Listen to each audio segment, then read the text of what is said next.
Hi class, welcome to Module 10.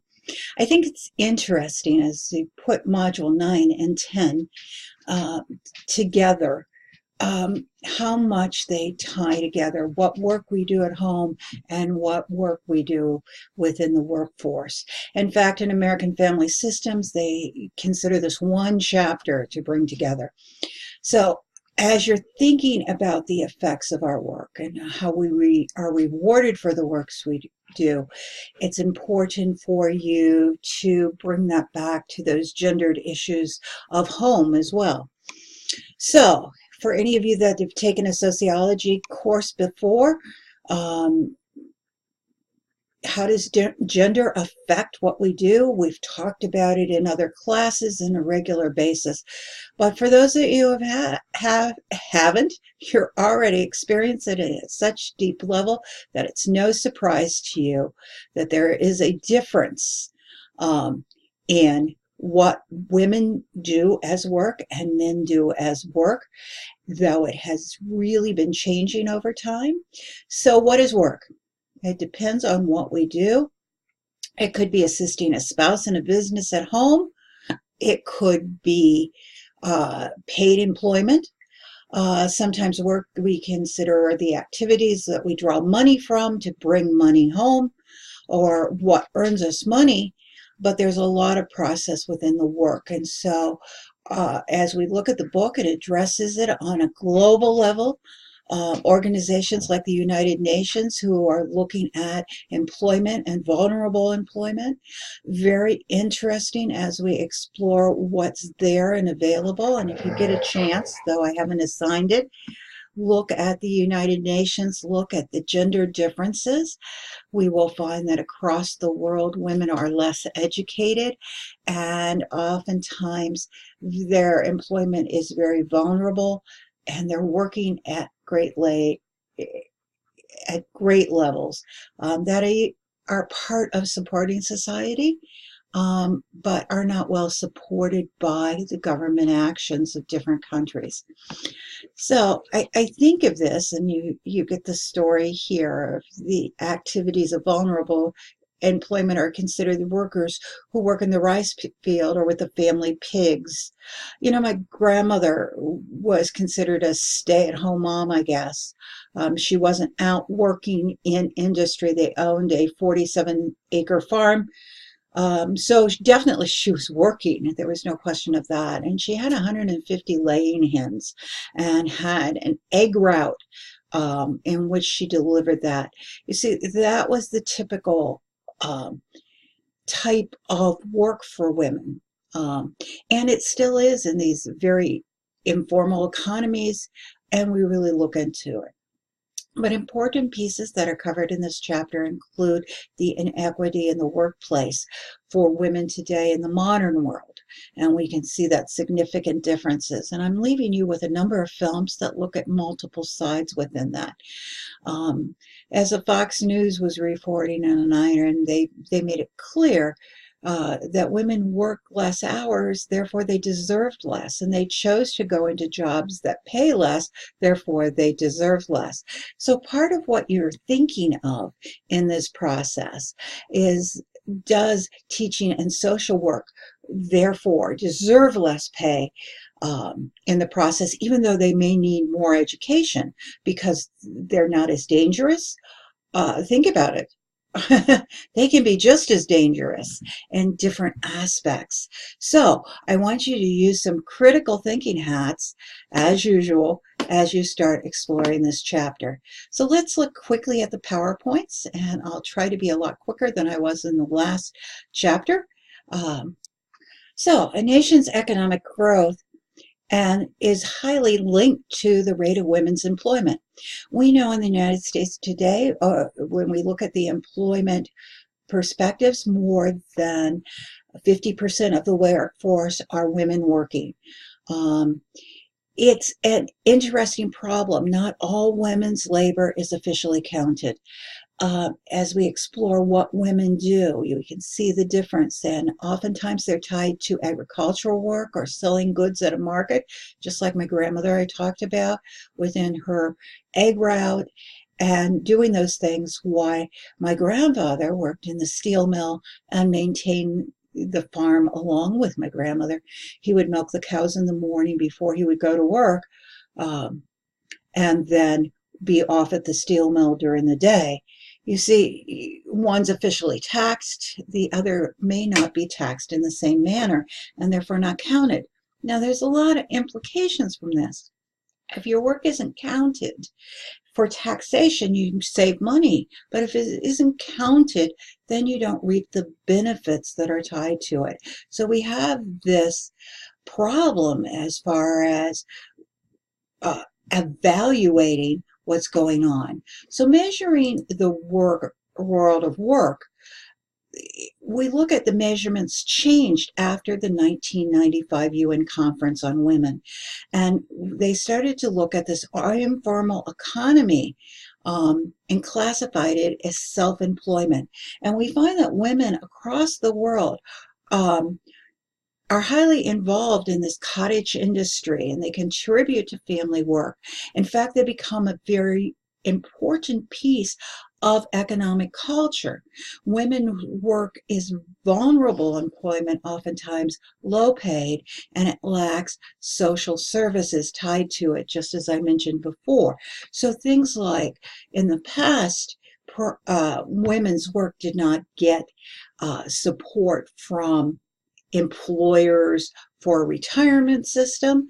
And once Social Security came into effect, women's work in those first years until well into the 1950s and 60s wasn't even counted towards Social Security. Therefore, they couldn't claim assistance. And so social services were definitely missing. There's a real masculine picture of work where work defines a man's identity. And we see that as people talk, and you're an engineer, you're in those roles, you're considered to be a success if you're a big wheel, and it's all related to that.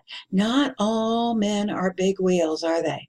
And we see that there are significant issues related to men's work, especially for lower class men who are compensated, and there's a rigid gender division of work in that process. And men who are in that lower status also have a more gender division at work, at home as well.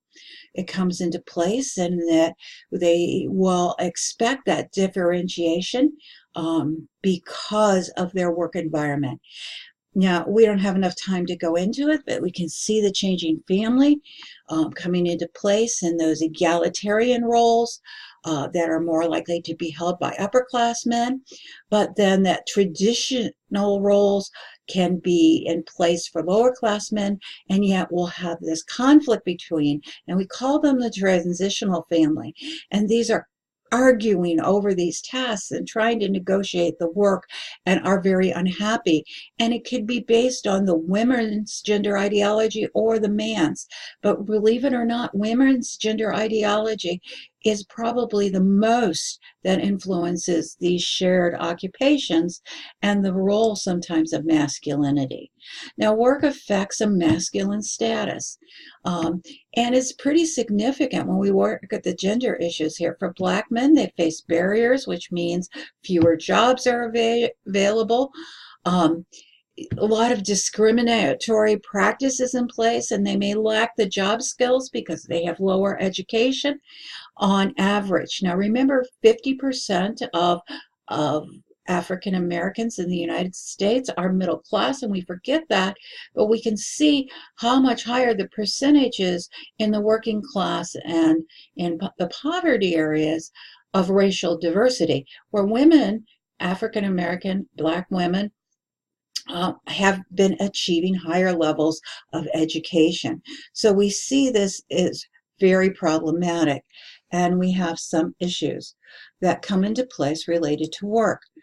Now, sex segregation. And we see that this happens when men enter predominantly feminine jobs. What happens with that?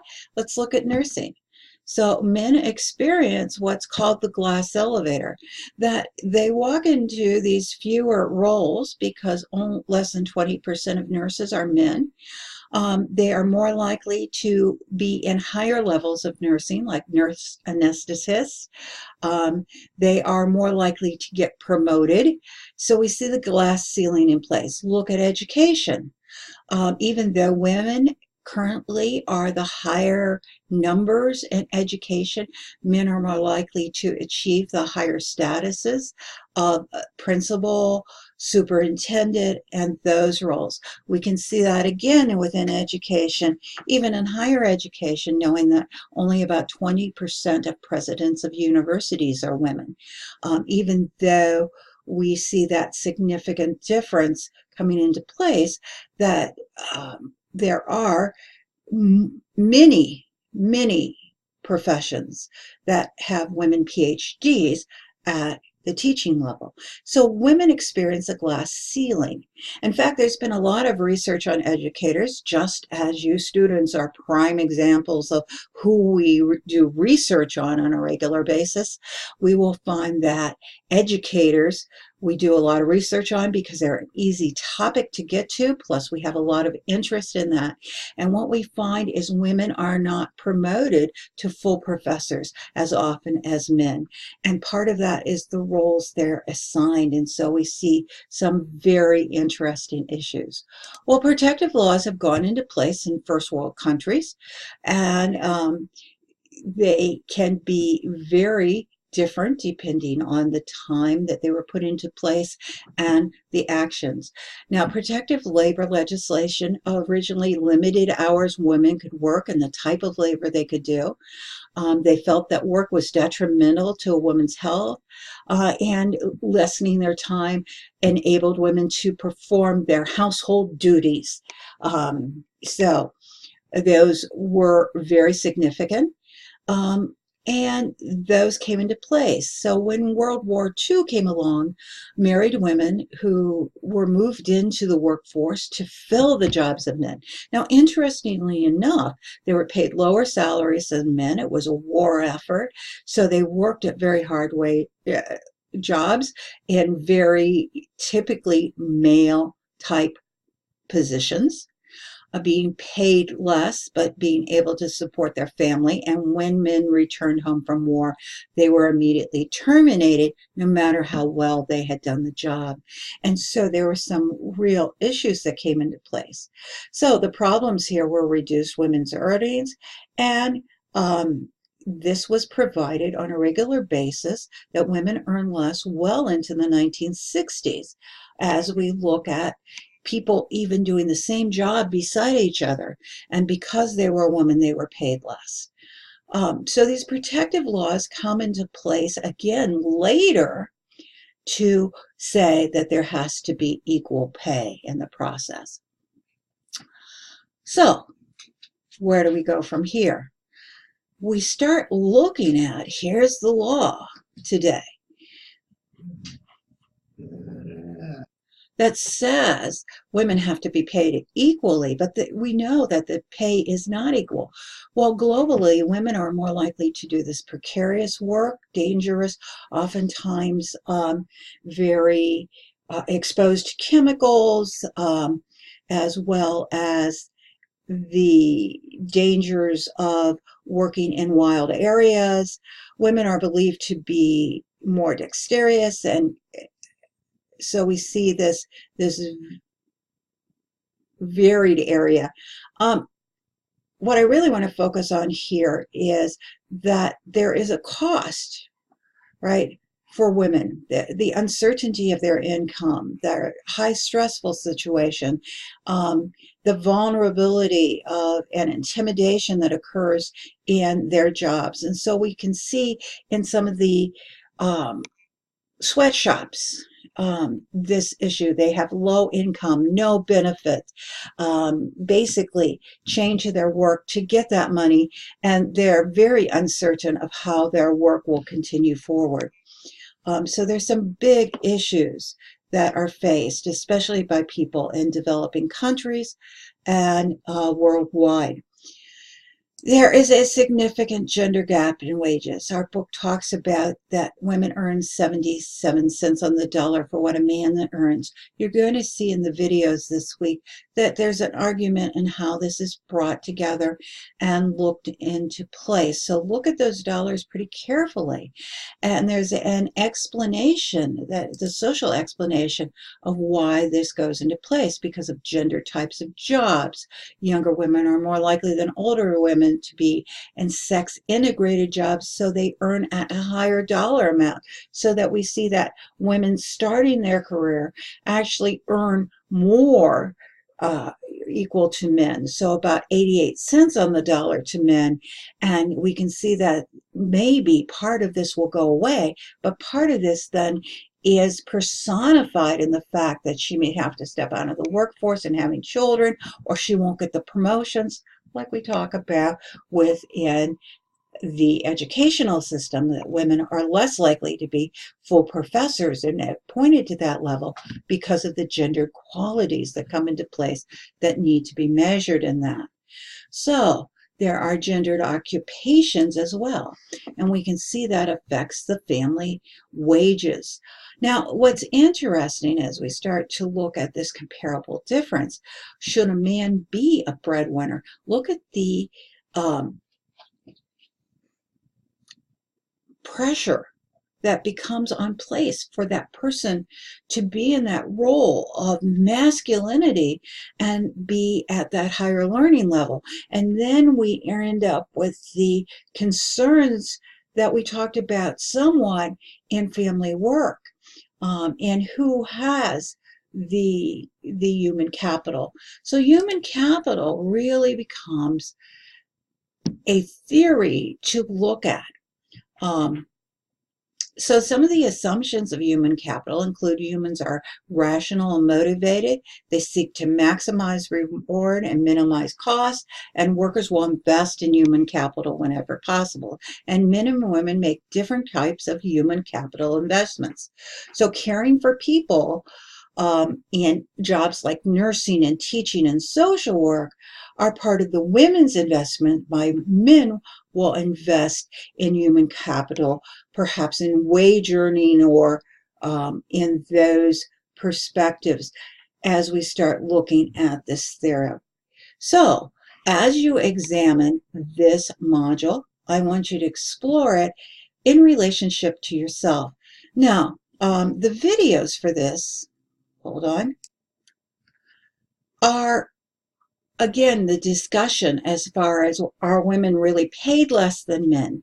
So some interesting thought within that, as we look at how this calculation comes into place. Very short video.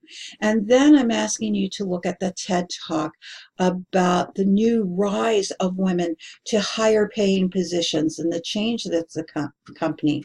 And then a quick little video, you'll see it's not very long, on equity pay for women. And finally, to inform you of some of the changes that have occurred and some of the issues in place. This last video is a story of Lilly Ledbetter and what happened to her over the process of a number of years. Her court ended up in the Supreme Court, and they actually found against Lilly, that they found that Goodyear had the right to pay her unequally for a period of almost 29 years because she failed to make the complaint about it within the first year. And I believe it was only a few months that she could legally complain about the difference of the salaries, so that this was perpetuated. So a law was put into place under the Obama administration to change this rule, since it failed in the Supreme Court to justify the fact that she was underpaid. So I think you'll find it an interesting story. There's been a significant move to eliminate this law of equal pay in the process. So it's something to think about. And finally, your discussion for the week, and you have the choice of gender exercise 1 or 2 for your weekly assessment. With that, I hope you have a great week and learn a great deal. about some of these issues. In the past, I was able to show a much longer movie, and I think it actually has been to our benefit to keep it to these short venues of videos that give you different perspectives. Looking forward to your discussions. Have a great day.